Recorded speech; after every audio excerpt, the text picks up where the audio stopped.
And welcome everybody to another fabulous panel at All About Women. We very, very much start by acknowledging the original inhabitants on whose land we meet, the Gadigal people of the Eora Nation, and we pay respects to elders past, present and emerging. I think on this weekend I would also like to acknowledge our sister girls and brother boys who are part of our original inhabitants and acknowledge their unique contributions to diversity on and around the lands. I'm Sally Goldner, I'm your chair, facilitator, or if I'm not a chair I can be furniture diverse and be a table. And we have got a fabulous panel sampling the spectrum of gender, and we're going to tackle the topic about inclusivity of feminism and trans, and we're not going to waste any time, just the briefest of intros first, and then we're going to dive in. First to my far right, all the way from England and recovered from jet lag, the fabulous C and Lester. Give them a welcome.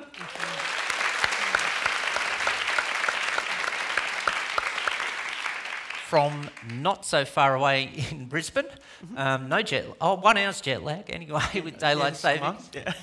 The man who's, gosh, he's a bit like the international Leyland, he's been everywhere, and that's Ayres.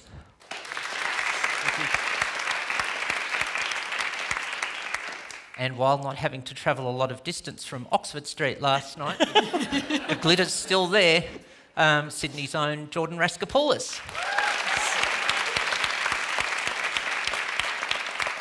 And yeah, I'm Sally Goldner from Melbourne, hence why I'm wearing lots of, Melbourne, so that's why I'm wearing lots of black, but with a bit of colour. Let's dive into the topic. No wasted time. CN, right to you first for your thoughts. Okay. Well, I made some notes because I figured if I didn't make some notes, I would just keep talking and talking and talking, because jet lag plus extreme enthusiasm for the topic is kind of a dangerous mix. So I promise, I think we've got, is it 5 minutes to start with? 6 to 8. 6 minutes. So okay, so in 6 minutes, I'm going to try and give like a little whistle-stop tour of trans feminism, and then a little bit of a talk about how we can move forward into a more trans-inclusive future through sort of multiple kinds of feminism rather than one type. So it's kind of not news to any trans people that we've been around for a very long time, and even this kind of modern trans movement itself is about 140 years old, but it's often news to people outside of trans communities who have had a very truncated idea of what it is to be trans, and very much that kind of emerged in the 1960s and 70s, and it's still a very new thing, particularly for someone like me who is genderqueer. Other people may be sort of agender or bigender or non-binary genders, kind of like we appeared yesterday, and a bit of a sort of trendy fashion fad, and the idea that feminism is a monolith over here and trans people are over here, and why should feminism have to incorporate trans people when we're so new and strange and different? So hopefully you know that's bullshit, but if you don't, here is a very brief little tour. So we were talking last night about this incredible person called Carl M. Baer. And Carl M. Baer had been a suffragette. He had worked for women's education, women's suffrage rights, the rights of women who were being trafficked in Eastern Europe, the rights of Jewish people who were being suppressed by fascist elements in Germany. And he was doing this in the 1900s. And he transitioned to be his sort of true self, to be recognized as a man in 1905, 1906. Carl M. Baer wrote a journal, a sort of a memoir called Memories of a Man's Girlhood, which he wrote with Magnus Hirschfeld, in which he talked about this incredibly sort of intersectional experience that he had. After he transitioned, he continued to work for Jewish causes. In the 1930s, he was eventually arrested and tortured by the Nazis before escaping to Palestine, and so later then became Israel, where he died in obscurity. And he is a pioneer, but he's just one of many, many people who were working at these intersections of women's rights, rights for gendered and sexual minorities, rights of sort of cultural minorities throughout Europe in the early part of the 20th century. So I found it very interesting when we say, how can we make feminism trans inclusive? it's been trans-inclusive in certain parts from the get-go. Another person I'd love to talk about is a friend of mine from the UK. If you were in sci-fi or fantasy writing, you might know her. Her name is Ros Kavanagh. She is the London, grand dame of trans communities. She is everyone's amazing auntie, and she does so much incredible work. But she's been working as a lesbian feminist, again, since the 1970s and 80s. She has worked for women asylum seekers. She's worked for women's reproductive rights. She's worked for the rights of trans people, queer people, women of all kinds to stand up against patriarchy. And she's done it in this incredibly subversive and fun, sexy way. And I look at my own communities throughout the UK, and the work we're doing is deeply feminist at its core. And again, we get told, oh, but is there space in feminism for you? It's like, what do you think we're doing? We don't need your permission to be doing this. Our feminism is already in practice, and it's practice which is trying to extend healthcare to people who face institutional barriers. It's feminism which is trying to grapple with economic injustice and racial injustice. Trans people come from every single background, so our trans feminisms must include every single type of misogyny that happens. And I think, sort of moving on from that, looking back to my notes that I scribbled in a sort of jet lag-induced haze, when this sort of minority of feminism, which is transphobic, gets given the stage, it always really interests me just how narrow it is. And just the way it treats feminism as this kind of clubhouse, right? It's not just trans people, it's all kinds of people are found wanting. Like, you're either in the clubhouse and you're a good feminist, or you're outside of the clubhouse and you're bad. And rather than having feminism as a closed club, something that you are, I want to see feminism which is something that you do. And something that you do means it is for everybody, because feminism becomes not a closed space, but a toolbox. And in that toolbox are tools that everyone can use and everyone can contribute to. It realizes that we are coming at things from a different angle, we have different battles to fight, but that we can all contribute, because what is our goal? Our goal is to dismantle the patriarchy, right? It's to completely pull down this oppressive system and build something better, something which has liberation, it has celebration, it has diversity and hope and wonder at its core. And we can't do that. Audre Lorde is going to be quoted throughout the day, and for good reason. We cannot do that if the tools we're using are the ones that we got given by the patriarchy. If those tools are hatred, discord, bullying, abuse, that's not feminism to me. But a feminism which has multi-directional learning, which acknowledges different systems of power, which listens, which is empathetic and compassionate, and strong by being vulnerable and strong by being open, that is a feminism which I believe in, and I think that is the kind of trans-inclusive feminism which people are already living and doing. And frankly, I don't want to give any oxygen to the other types, because I think this is a better way of building a better world for everybody. So that is... Thank you. Thank you very much.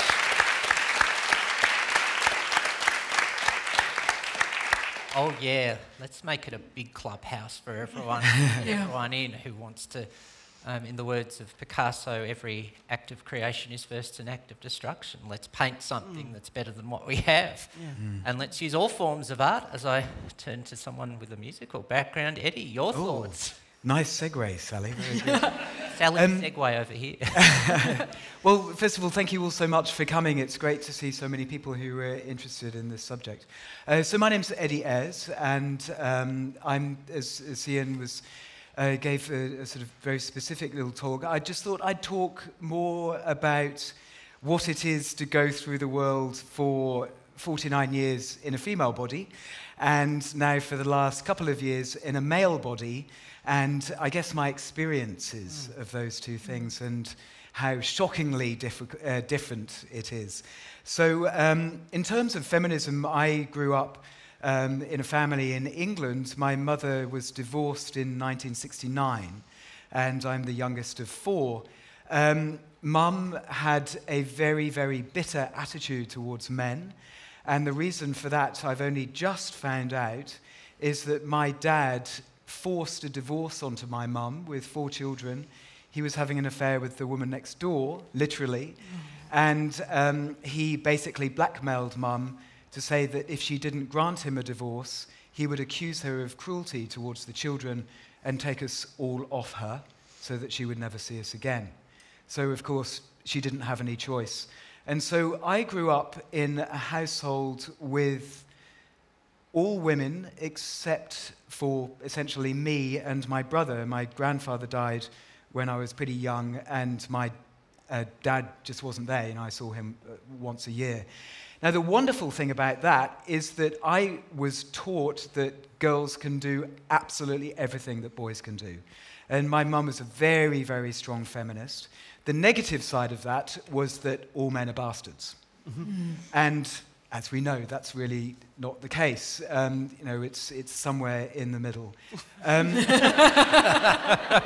Some men are bastards. 50-50, yeah. Because I was born in 67 and, growing up through the 70s, early 80s, I got to puberty, started to look at girls and thinking, oh, wow, I really fancy them. Mm-hmm. And because I didn't have amazing people like CN around to explain to me what was happening in my brain, I thought, well, I'm a lesbian. And that's what I thought for many, many, many years, until I got to my 30s and started to find out more about transgender men. And I began to get very interested in transgender stuff. And then I spent this year traveling by bicycle from England to Hong Kong. And along the way, I was cycling the length of Pakistan. And I was dressed in men's clothes, and everybody thought that I was a bloke. And I would introduce myself as Emma, my female name. And people heard what they wanted to hear, and what they wanted to hear was a man. And so they immediately, in their head, changed my name from Emma to Emmett. And so basically, I transitioned in Pakistan. It was a very surprising place to transition, but I was taken into the men's side of houses. The only people who thought that something was up was, of course, the women, because, as we all know, women are much more observant than men, and they really know what's going on. And so the women would look at me, a little bit strangely, and the men would be giving me hugs, and I'd be trying to go like this to hide the fact that I had breasts, and it was a dangerous time in many ways, but also a wonderful time.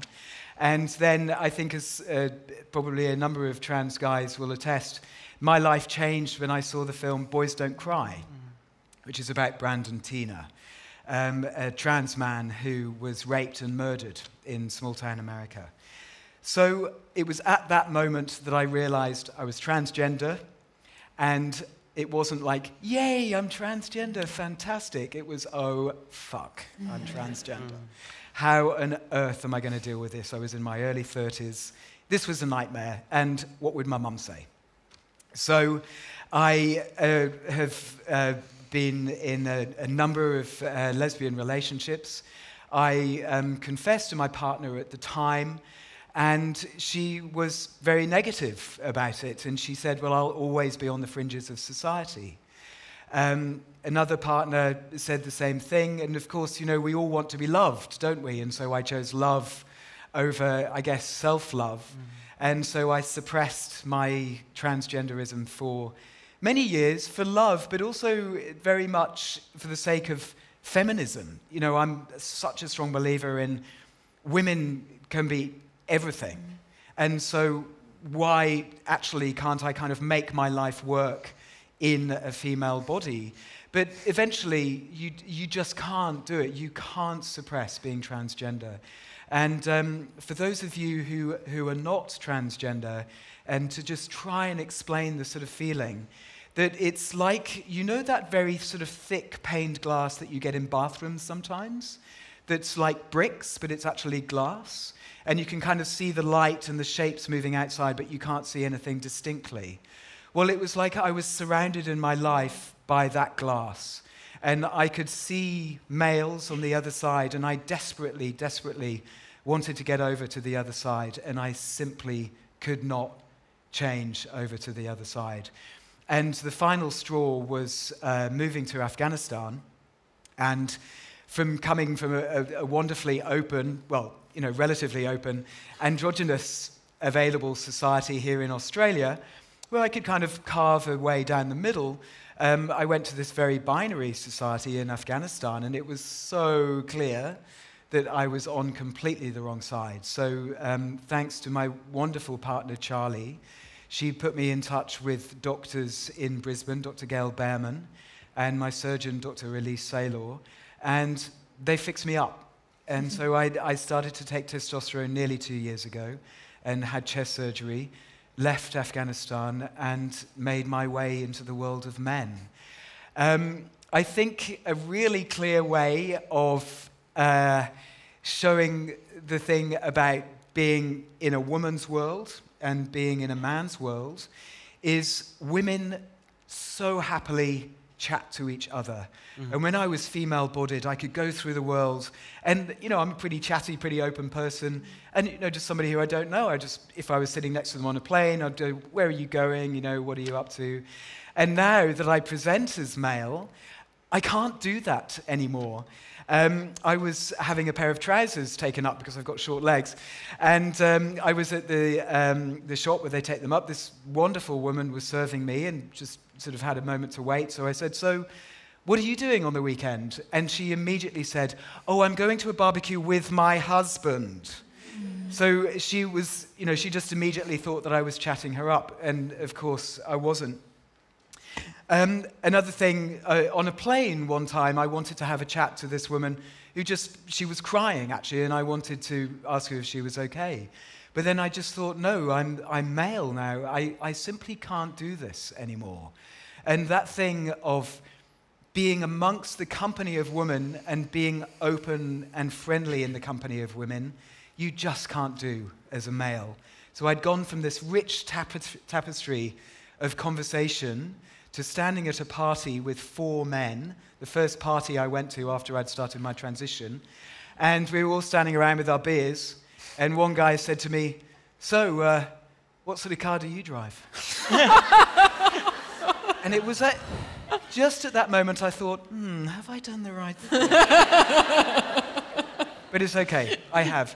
All I can say is that if I could choose, I would choose to be a woman, but the fact is I'm not. Mm-hmm. So I have to make do with men. And I try my best. My partner will say, I am so much a stronger feminist now than I ever was when I was female-bodied, because I truly see from the inside of manhood the shit that women have to put up with. Yeah. And the stuff that men say about women behind their backs, and it's just absolute crap. So men, if you're here, just cut it out. Let's all lift our game. It's ridiculous. Yeah. That's it. Thank you.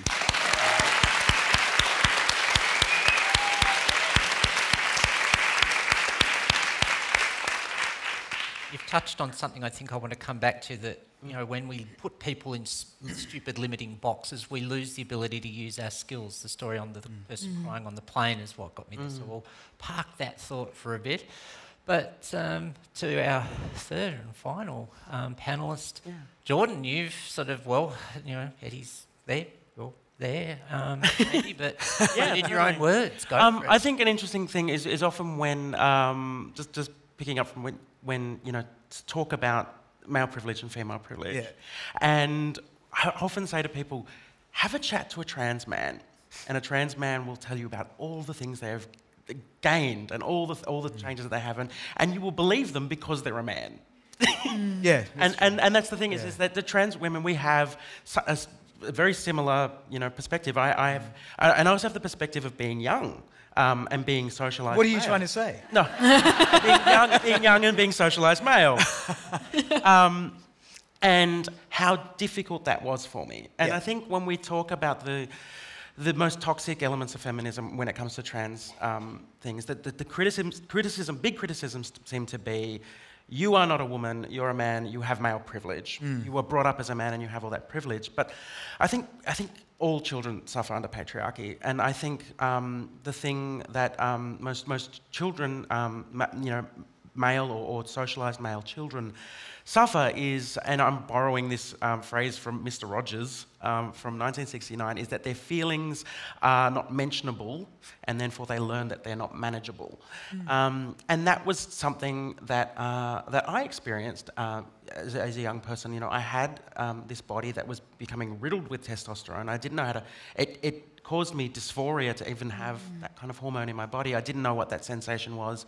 I didn't know what the language was, and I was also told to hide all my feelings.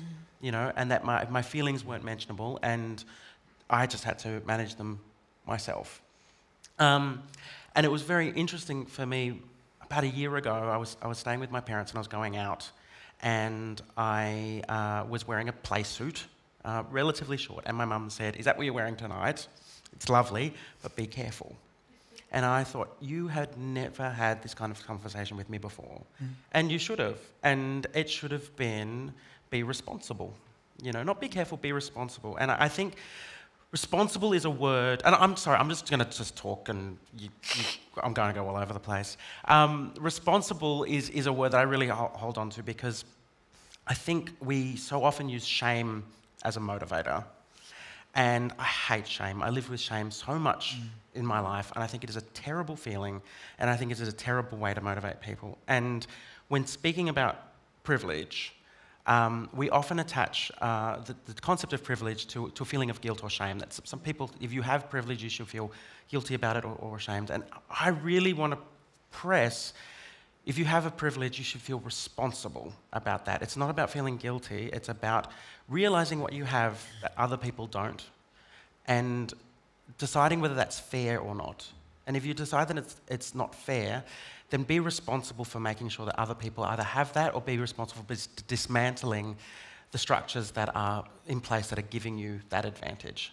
And I think that sense of responsibility is what's important. And, you know, we talk about dismantling patriarchy and dismantling this paradigm and erecting something new, but I feel like what we erect is, I shouldn't say erect, what we build is a scaffold at the moment. And I think with, you know, certain waves of feminism clashing with the waves that come after, it's this feeling that we built a new monolith to replace the old monolith, but what you've actually built is a scaffold for the next generation to build their scaffold, and for their next generation to build their scaffold. And maybe there's a new building underneath, but I think when we realise that what we are doing is we are creating new tools to create new things, to create new tools, that's progress, and that's a progressive movement. And the second that we think that what we are built is it, then we become conservative. Yeah. You know, and if we don't listen, if we don't suddenly hear new voices that are coming in and hearing experiences and shutting it off, then we're not doing any good work. So I think, coming back to it, you know, the question, are transgender women really women? It's a dumb question. It's boring. It's so boring. Like, I'm a person of unique experience. You know, I have seen and felt things a lot of people don't get to feel. I know for a fact, right, that getting hit in the balls hurts more than getting hit in the tits. I know that, right? How many people can actually compare the two? And I can tell you, like, it lingers, the ball. It really hurts with the boobs, but, you know. And so many things, and I think the thing that trans people can offer feminism is a perspective. And that perspective challenges a lot of thought that, you know, previously held thought. But cool, challenge is great. Question everything. Like, nothing is fundamental. Everything should be questioned. And how fun it is to meet someone who's experienced different things. Like, how interesting is it? How fascinating. I love being transgender. You know, I love it. It's great. It was hard in the beginning because a lot of people, you know, they're living in a society that encouraged me to feel shame. But once I worked through that and found myself proud, it's bloody rad. I love it. I don't want to stop talking about it.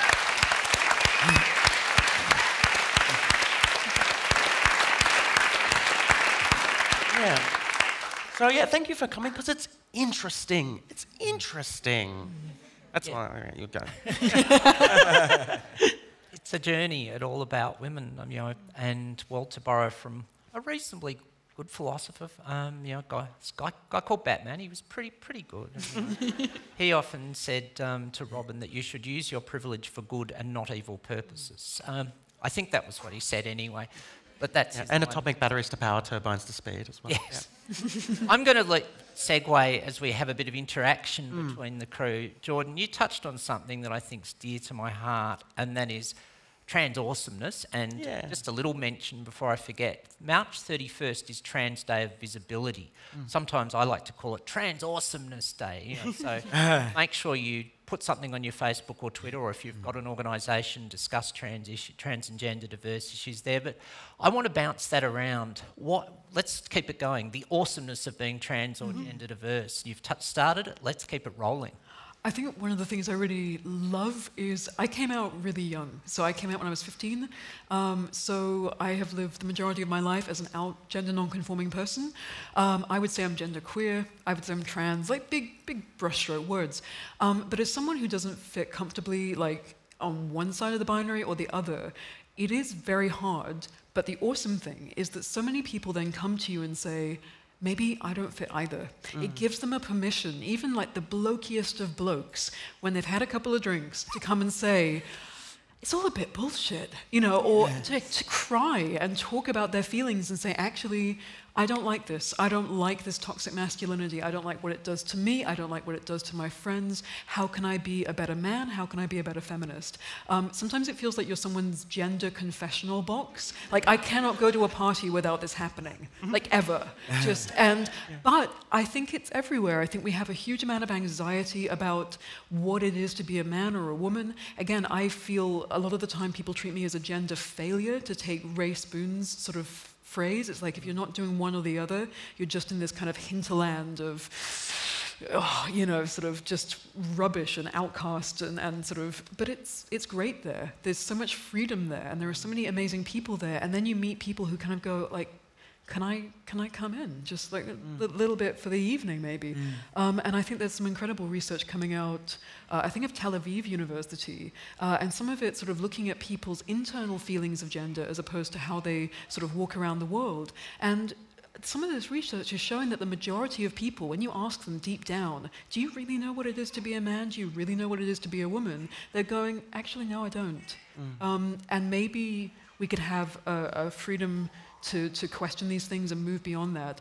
So I think that's my incredible privilege as a genderqueer person, is to get to watch people question those things and say, so many, again, maybe a generational thing, I am so lucky to have so many men in my life who grew up as feminists, who grew up with their mothers as their heroes and their sisters as their heroes, and they do talk about their feelings, and they talk about toxic masculinity, and they acknowledge their privilege, and they are using their privilege in the workspace to bring in feminist programs. And these guys are happy to come and start dismantling patriarchy, and I get to watch them do it, and it's really inspiring. So that's one of my favorite things. Yeah. Dare I say, given you mentioned the confessional, thank you, Reverend CN. But Eddie, your thoughts? Look, I think a couple of things. First of all, I think one thing about being trans is that it's kind of it's almost like a sort of truth elixir for relationships. That I've lost so many friends from being trans. I've lost relationships. I've lost a single member of my family, but it was a bit dodgy in the first place. But I think. From being trans, I think for me it's the equivalent to being really true to yourself in such a powerful way. You can't be a bit trans. You are trans or you're not. Yeah. And I think having that power in your life and then making that statement, it then opens you up. And then for me, it's followed that my relationships have been just so much more powerful. And I think that's an incredible gift, actually, to be able to have that kind of level of challenge, because it is obviously a hugely challenging thing. I think probably it's rare the transgender person who hasn't thought about killing themselves. Really rare, and 41% of us do try and kill ourselves here in Australia. Is that correct, Sally? Yeah, and the last research we had, trans pathways, 14 to 25-year-olds, 48% had attempted it already, and I would, of course, please call a service like QLife or Lifeline if that is distressing, or talk to someone about it. But yeah, it's a worry, and yet as you say, we've got so much to offer, yet this is what happens. Yeah. So, you know, it's a great gift. I'm not going to say it's a curse, but it's certainly the biggest challenge that I can imagine getting over in my life. Yeah. But it's got so many wonderful things have happened from it. So, yeah, trans awesome, definitely. Yeah. You just want to bounce off Yeah, I'll that? just bounce off that. Yeah, I think...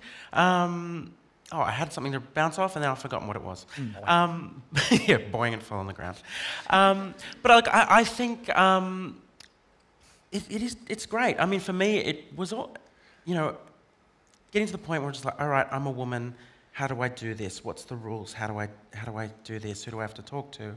And then, you know, following the rules, you know, and then getting to a point where it's like, oh, hang on, I don't need any of these rules. And for me, when I came out publicly, I wanted to come out in a way that represented me, and I wanted to challenge a lot of preconceptions about being transgender.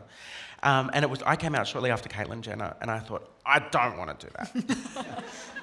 What is there about Caitlyn Jenner that you don't like? Come on. I mean, the way Caitlyn came out was her story, and that was cool, and that was Caitlyn Jenner. But for Caitlyn, I felt like she did her last interview, did a nice think piece, really interesting, and then disappeared, and then came back on the cover of a magazine in her undies, and I was like, with a different name and almost a different personality, and for me, I was like, I want to show continuity. Yeah. I want to show that. I'm still me, and I'm just letting you in on a little part of me. I don't want to reinvent myself. Yeah. That's very common, isn't it? That people sort of think that I'm two different people. No, and so that's why I kept my name. You know, I kept my name the same. Yeah. I sing with the same voice. I mean, singing for me, I'm a tenor, baritone, and a part of that was like, how do I sing as a woman? And how do I sing with a woman's voice? And I was like, well, I'm a woman. It's my voice, and it can. These are the notes. It's an instrument. These are the notes it can hit, and I'm blessed to have this instrument. Why would I want to cut this out of my singing range just to convince other people? Yeah. When the only person that I need to convince about anything is myself, and so that was the story of continuity for me, and then the number of emails I get from people and from parents thanking me for that. Someone, an email yesterday saying, my daughter is trans. She didn't know she could do it like you.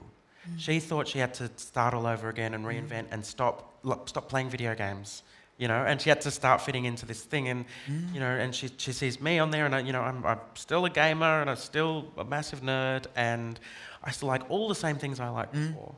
No, that's awesome that you could do that for that. Yeah, and it's such a privilege to have that effect on people. And it's sad that story hadn't been told beforehand, and I'm so pleased to be a part of this society now, and to be helping these kids, because for me the only thing I saw on TV was Jerry Springer. The only trans woman I ever saw was a sad woman who had tricked a man and was getting her wig pulled off on television, and that's all I saw, and I'm like, well, that life is that what I want? But now there are so many stories and different trans narratives and different ways to just be yourself and be queer, and it's great, and it's so great to be amongst it as it's happening. Yeah, I think I want to focus on that. I acknowledge my privilege as someone of relatively white Anglo-Saxon middle-class background, and we do need more trans and gender diverse stories of multicultural, original inhabitants, multi-faith, all those sorts of things. I just had one question to clarify. You said there was a gender rule book. What was the link to it online? I didn't find it. Seriously. I wanted to touch on something else, and Cian, you started this when you opened, and that is how, let's drill in a little more. How can we make feminism more inclusive and keep building that scaffold and keep making a better scaffold and a better building and, paint the inside of the house if you want to be really decorative? How do we keep doing it? I'd like to get everyone's thoughts on that. I really loved what Jordan was saying about shame, and I think shame is such a big problem for us. I know that Eddie works as a teacher, I work as a teacher as well, and we have such an idea of shame around being wrong, or shame about doing the wrong answer, or shame about trying it out in case it all goes wrong. And I see a lot of people who then their shame turns into anger, and then it starts hitting out at other people, particularly around gender again, and especially if there's a way that we can break down gender. There's one way, And some people will say we need to end gender in this way, and any other way of doing it is wrong, and then there becomes this horrible way of interacting with each other where we're just putting our feelings onto each other and hurting each other over and over again. So I think for me, one of the crucial things we have to do is learn how to be wrong without then becoming so full of shame that we attack other people. A way of, again, acknowledging what we have. You know, I'm here on a speaking tour, not because I am, you know, the best trans person from the UK, but I have a book deal, I'm white, I'm middle class, I've been to university for years and years and years because my parents could afford to do that for me. You know, this is not a question of me being the best person for the job. You know, I'm trying my best, you know, don't get me wrong. But hopefully, if I can use this platform to start talking about the privileges that led there, and beyond that, to ask other people up on stage and make sure other people get speaking gigs and other people get jobs, that's a way of, instead of using shame, hopefully using the responsibility instead. So I think all of us could do that in each individual way. You know, we all have our struggles, we all have ways in which we are oppressed. I'm quite severely mentally ill and have been all my life, and that is a big burden for me to carry. So that's something I would love other people to learn more about and to afford me some of their responsibility, and in other ways, hopefully I can give back. So it becomes collaborative, we're all using our skills, we're all using our advantages, and we're making sure that no one is disadvantaged at the end result. I think a thing that you've kind of reminded me of, you know, one of the thing that the horrible people say is that, you know, Jordan, you're not a woman, you have male privilege. And then the discussion about male privilege within trans women gets completely shut down because it becomes about defending your gender. But there are privileges that I have from being socialised male, absolutely. And I doubt that if I transitioned earlier in my life, I would have the same career that I have now.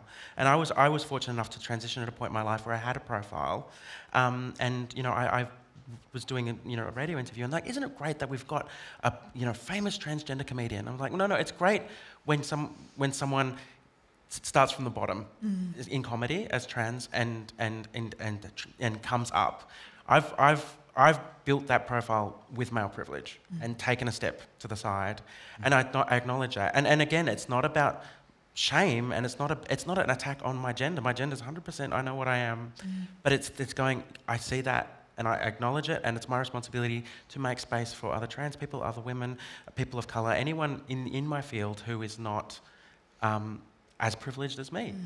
And it's not talking about intersections of privilege. It's complicated, and I don't think the idea of male privilege is a defined thing. You know, and I feel like, you know, a woman whose name is Chris, who sends an email and the other person thinks it's a boy, Chris, is accessing privilege, you know? And it's complicated.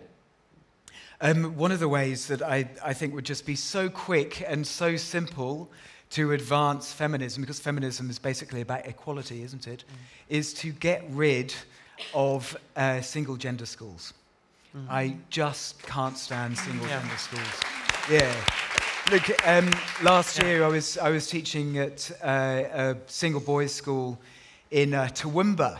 Toowoomba is a well-known educational centre. It's up on the range. It's cooler than Brisbane, so there's a bunch of fancy private schools there. So I was teaching cello there. May I say that the headmaster knew about me being trans. He was cool about it, but he did write to all the parents of the students that I was about to teach for the year and say, by the way, your new cello teacher is transgender. Do you have a problem with that? Without my position. So this is some of the shit that we have to put up with. I needed the gig, so I put up with it. Fortunately, I've left now with a big... no, not really. Anyway, this particular school, it takes boys from kindergarten, and some of these boys are going to the single-gender school all the way up to grade 12. I was one of them. I mean, like I was at an all-boys school. I just don't think that should be allowed for girls or boys or non-binary people. I think that we are teaching our children the wrong things. We are splitting society from the age of 5. And good on you for surviving that, Jordan, because I mean I think that's a nightmare. It was hard. It was hard because it's not fitting in that world, but also that world feeling wrong and not knowing, and not having any relationships with women, like not meeting girls until being 16 or 17, when your bodies are full of hormones. Yeah. And no one is teaching you, in a male place, no one is teaching you how to handle them. No one is actually saying, listen, your body is changing, it's wonderful, you're going to become strong. It's going to be great, but you know what? You're going to want to fight, and you're going to want to fuck, and that is with now that my body is not testosterone dominant, and I interact with those feelings differently now. Before, it's a really hard thing to deal with, and no one actually says it's hard. I'm here to help. It's mentionable and it's manageable, but ultimately your body is your responsibility, and whether it is your nature, we as human beings overcome nature. That's what makes us humans. Buildings are not natural. Clothing's not natural. Aeroplanes are not natural. Yeah. Human beings, by our nature, defy nature. So you need to defy those things that happen in your body that are antisocial. And we need to help, because boys only learn from other boys and they learn from role models in media. And because of the prudishness of mainstream media... Yeah, we're not doing so well in Australia, sadly. Yeah. The only media they are consuming is not helping. Yeah. And I don't know if it's the same thing sort of in Australia as it is in the UK, but certainly the majority of our male politicians have been through this system. They've been in boarding schools since the age of 5 until the age of 18, then they go to Oxford or Cambridge and they stay in all-male societies. And they don't just not have any female role models in school, they don't have any female friends in school, they don't have any female role models in the curriculum. They're not learning any works of women's history. They're not learning about women composers. They're not learning about women writers and scientists and artists. They grow up in a world where women are completely tangential. And for some of these guys, women are literally there just to get married to and have kids, and that's to continue the family name. And I just thought I'd put that in there because I don't know if the situation is the same over here, but these are the people, these often, thinking of someone like Boris Johnson, representing society on a grand level, and they have been completely warped by... Yeah, I think it's similar. I'm not massively familiar with the schooling of the politicians, but I would say that it's similar in Australia. And then they go on perhaps into the business world and regurgitate the same structures because they haven't seen anything and all those sorts of things. And so, diversity, breathe it in and keep it rolling. And it is another aspect of trans life which I feel doesn't get talked about a lot by the mainstream, is that we do have these conversations with each other. It's kind of amazing when we're all coming from different gendered backgrounds and moving into new gendered spaces. There's so much opportunity for us to say, hey, was that similar for you? Was that different for you? How did that feel? And it is like being unplugged from the Matrix as well. Completely. And the fact that movie was made by 2 trans women, and having watched it as a kid and watching it recently, I'm like, this is such a trans movie. And even that big dance scene in the second movie I didn't understand. I'm like, this is such a queer dance party. I'm just going to quickly ask, because you've touched on this brilliantly, and you touched on it too, Sam, but let's get a few more awesome trans people. You've just mentioned Lily and Lana Wachowski. Last night we were discussing Lynn Conway, who's in today's language would be an IT geek. We would not have those smartphones that we can get our calendars, our emails, and look at pictures of crazy cats without her. Hit your search engine, which became because of her. But let's throw some more in, just from other fields where you've been inspired. People in the past who are on my, oh my God, I love them so much. Leslie Feinberg, please come. Leslie Feinberg, everyone loves here, please? Because, oh my God, so she or he, depending on context, just this incredible intersectional activist, and if you haven't read Stone Butch Blues, it's available for free online, and it is one of the best books ever written, so just get it in your brain right now. I think Wendy Carlos is a big deal for me, sort of a trans woman composer who was completely at the cutting edge of contemporary classical music. Someone like Anoni is just incredible. She's won a goddamn Mercury Music Award. She was nominated for an Oscar, and we don't talk about just how epic she is, as this feminist environmental activist.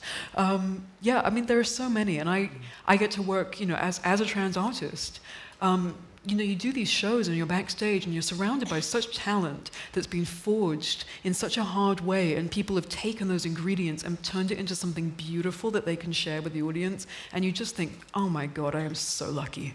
You know, I never thought when I was, again, I remember being 15 and realizing I was trans, and the first thought being, oh shit, you know, I'm never going to have a career, I'm never going to be happy, and then you're backstage listening to performance poets and, you know, singers and filmmakers talk about their craft and about their activism, and you think, this is bliss. You know, how did I not know how good this could be? Yeah. I would go slightly the other way and talk about some of my mates here in Australia who are transgender, who go about their business. You know, they haven't written books, they don't appear on stage, they don't do TV, they do their work, they support society, and they are awesome people. They're mental health workers, they're psychologists, they're emergency nurses.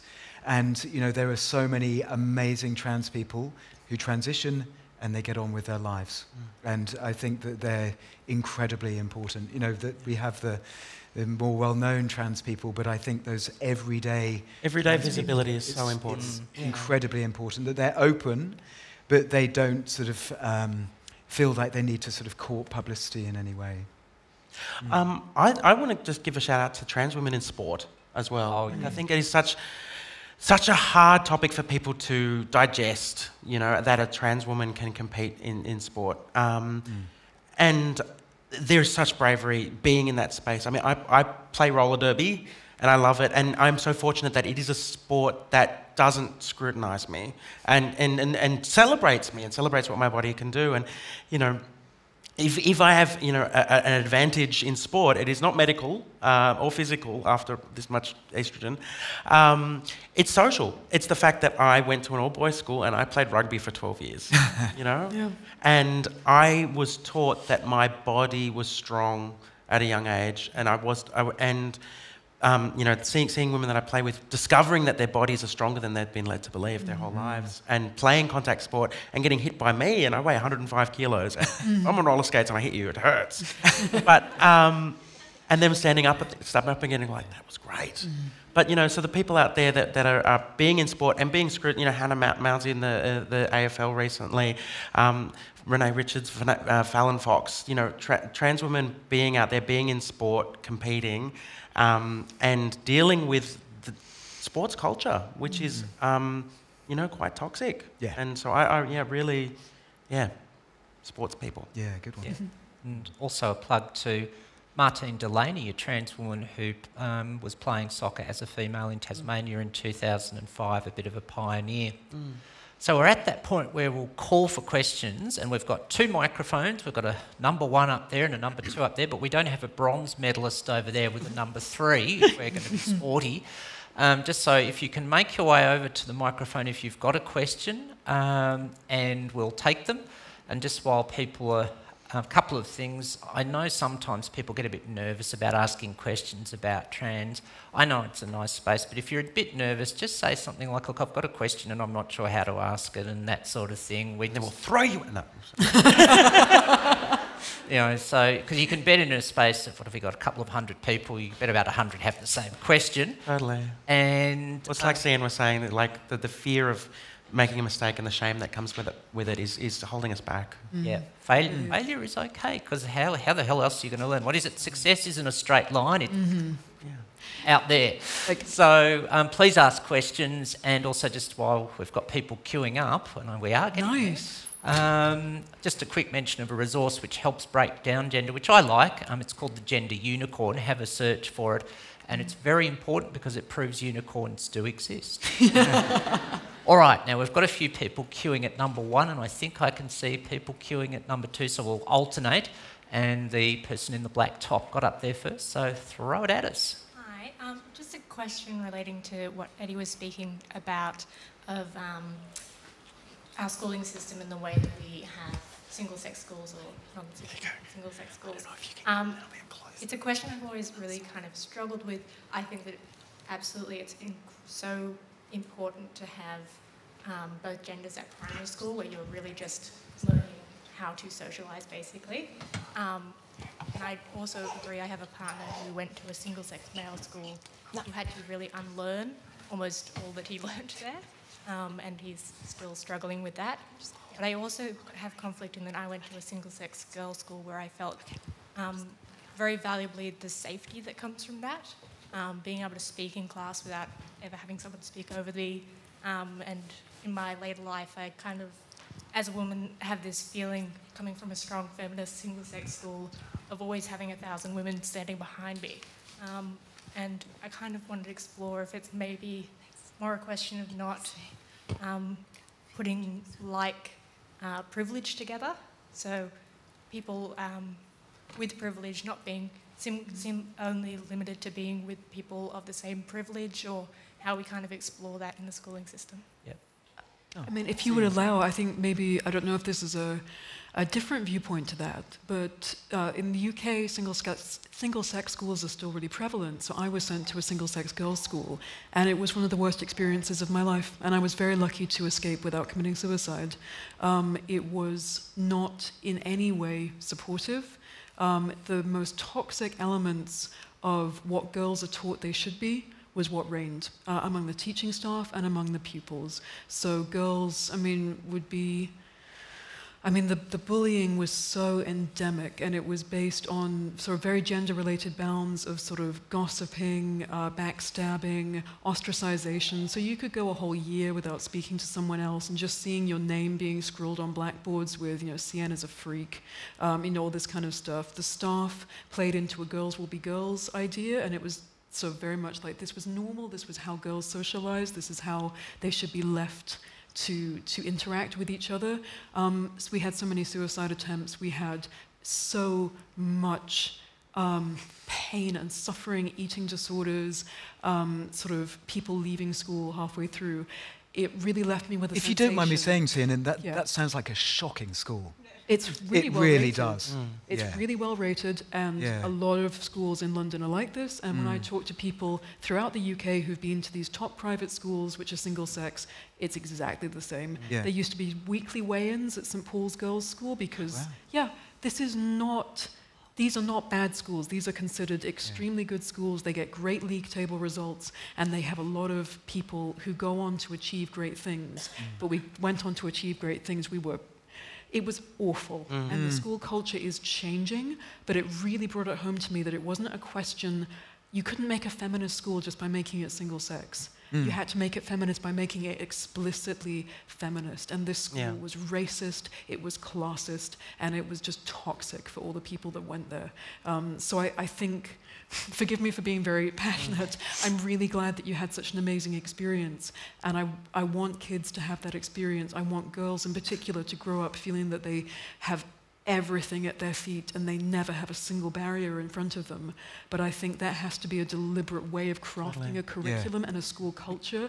There's a school in Melbourne, Carey, I think it is. I think it's Carey, that girls and boys go to the school, but they actually are in class separately, which is maybe one option. Apparently it's really quite successful. I mean, that's something interesting in educational sort of training in classrooms. You can do an awful lot in terms of how you pick students. So I don't know, there was a really nice report that came out in higher education. If you're doing a seminar group and the first person you choose to speak is female, then usually you get a really good gender balance. If you pick a man to speak first, usually the gender balance drops completely. So there's a lot of emerging material in educational psychology about group dynamics and gendered spaces and how we can make more space for women to be heard. Because boys learn to take space. Yes. Boys learn, that's right. and women learn to yield it. And it is about having the structure and to teachers change can that dynamic. Change that dynamic. Yeah, and I think having single-sex schools, it's just not helping anyone. I don't think it's particularly helping women, because then women then have to go into the world where at least half of people are blokes, and they haven't learnt how to stand their ground. And I think that's it's perhaps not a very feminist thing to say, but I think it's the truth. And I went to an all-girls school, which was a great school. It was an awesome school. But I think having that balance as early as possible is really important. Right, we'd better rock it along because there's at least two more questions on number one.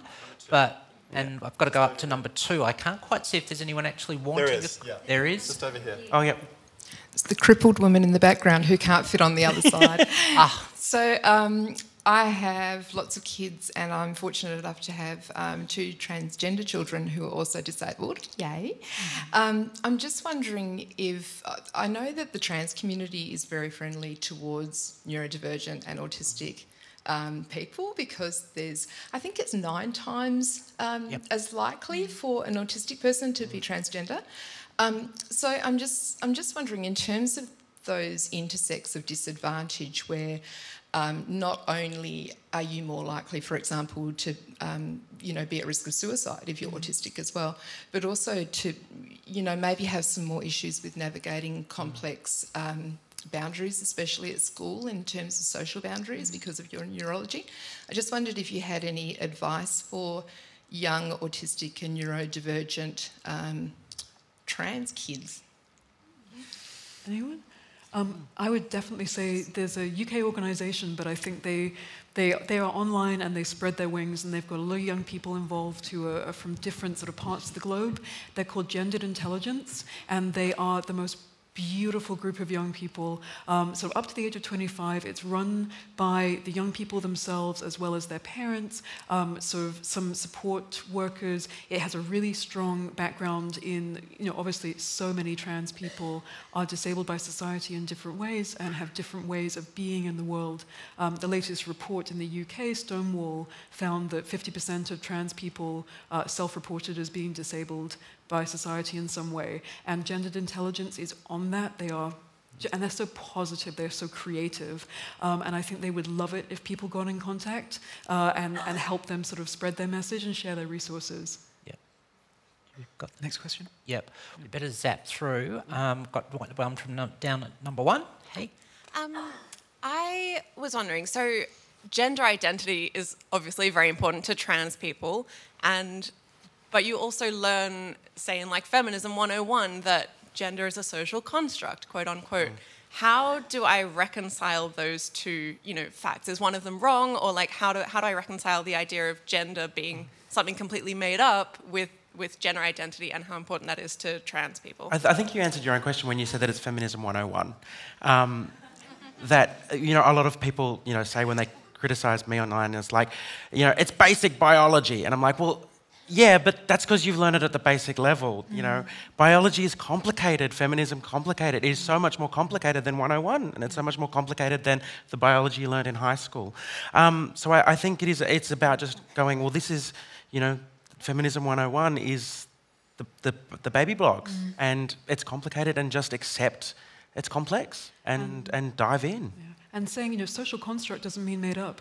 It's such a common misconception of what a social construct is. Being human is a social construct. We are born, all human infants are born premature. This is one of the most incredible aspects of the human psychological development. We are social creatures. Our brains do not finish developing. Everything we know about language, selfhood, the fact that we can say selfhood, it's completely made up. But it's real. And this is the thing, I don't have a gender identity like I put in a box and I take out, that's my sort of made up thing that I believe in. I have a gender, and that is crafted through my body and my experiences and all the different shifting ways that I as an individual interact with society, and society has interacted with me. And I would say all of us have that. All of us have this history of who we are and how people have treated us. And a lot of that is bullshit. And hopefully we're all unpicking that bullshit. And some of it might end up being quite positive and quite enriching.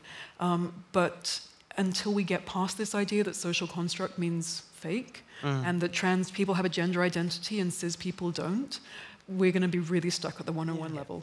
We're close to our time, so I just want to check. We've got one more question up at number 2 and another one at number 1, so we'll do a quick, we'll have to do real dot points, and then, so number 2, microphone first, Sure. number 1, then we'll wrap it up.